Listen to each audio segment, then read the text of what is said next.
Giuseppe Ciani nasce a Domeggia di Cadore nel 1793, va a fare il seminario a Udine, va a Udine perché il Cadore fino alla metà dell'Ottocento apparteneva alla diocesi di Udine e non di Belluno. Verrà consacrato prete nel 1817, avrà alcuni incarichi minori in Cadore, dopodiché nel 1827 viene chiamato dal vescovo di Ceneda, lo conosceva per questioni culturali e anche religiose, lo chiama qua, diventa cooperatore a Formeniga, poi diventa parroco a Vidor dal 1835 al 41, dal 41 viene nominato canonico della cattedrale di Ceneda. I canonici erano 12, quindi lui è uno di questi 12, è il canonico teologo, cioè quello che insegna la teologia, i dogmi della fede, e fanno parte del circolo del vescovo, sono i più importanti, diciamo, collaboratori del vescovo. Quindi è un'onorevole posizione e diventa anche professore al seminario di Ceneda. A Ceneda ci starà per 25 anni fino alla morte nel 1867. E Giuseppe Ciani è famoso sostanzialmente per due cose. La prima, ha scritto è stata stampata proprio qui a Ceneda la storia del Cadore, la storia del popolo cadorino di Giuseppe Ciani, in 2 volumi. Immaginate che è quasi tutta su documenti, quindi Ciani doveva andare a Pieve di Cadore, ricopiarsi le delibere del Consiglio della Magnifica Comunità di Cadore, che erano tutte manoscritte dalla fine del 400, e su questi documenti si è basato per scrivere la storia del popolo cadorino, che è l'unica sostanzialmente, nel senso che c'è stata una riedizione della stessa storia nel 1940 e a oggi nessuno è più andato avanti. Oltre a questo è importante anche per un'altra cosa che è rarissima, proprio molto rara nella storia della Chiesa, cioè lui era un antitemporalista. A noi oggi il potere temporale del Papa non interessa assolutamente niente, ma è una cosa che ha avvelenato la storia politica e sociale italiana per 70 anni. Finirà solamente quando Benito Mussolini, allora primo ministro, firma col Vaticano i cosiddetti patti lateranensi nel 1929, che chiudono il contenzioso iniziato 70 anni prima. A cosa era contrario il Ciani? Il Ciani era contrario al potere temporale del Papa e quindi al fatto che il Papa fosse anche re, praticamente, dello Stato Pontificio.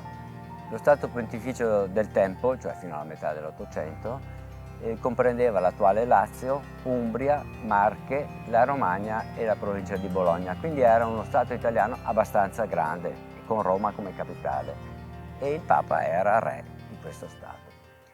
E a partire dalla fine degli anni 50 dell'Ottocento inizia l'annessione dei Savoia delle varie zone d'Italia e quindi loro occupano anche Bologna, la Romagna, le Marche e l'Umbria, quindi riducono lo Stato Pontificio, ma più che altro si fa strada l'idea che non è detto assolutamente che il Papa sia anche un capo politico, è un capo religioso e quello deve rimanere. Nel 1862 il Papa ordina a tutti i vescovi d'Italia di pronunciarsi in pratica sul diritto o no suo di essere anche politicamente capo di uno Stato. A cascata i vescovi scrivono a tutti i preti delle varie diocesi, i quali devono mandare una lettera dicendo che loro sono d'accordo col Papa. Lo fanno pressoché tutti, non lo fa Giuseppe Ciani.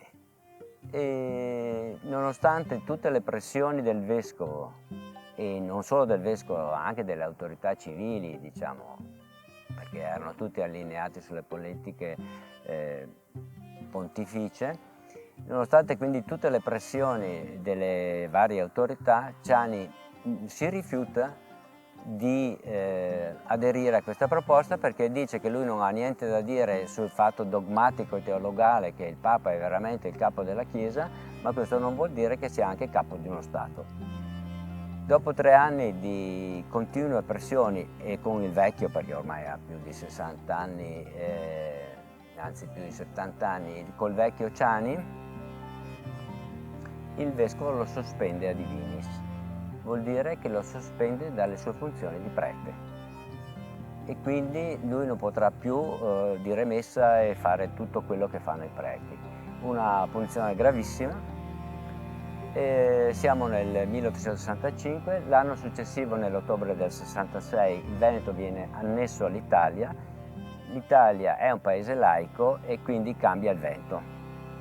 Cambia il vento e quindi anche il vescovo di Ceneda scrive una lettera al Ciani, lo sospende la sospensione a divinis e dice però che comunque il prete è sanzionabile perché aveva detto e scritto che nessuno avrebbe potuto fargli cambiare idea e quindi è sanzionabile di superbia. E questo siamo nel 1866, alla fine del 1866. Ciani morirà poi nella primavera del 1867, quindi fa anche molto poco tempo a godersi la sua vittoria, diciamo così. Ai suoi funerali, che sono qui a Ceneda, sarà una folla immensa che lo accompagna perché non solo per quello che ha dato dal punto di vista religioso e come insegnante in seminario, ma anche per la sua rettitudine morale a resistere a tutte queste pressioni e a far valere le sue idee. Diciamo che il potere politico del Papa finisce poi col 1870, quando il 20 settembre del 1870 i bersaglieri entrano a Roma attraverso la breccia di Porta Pia.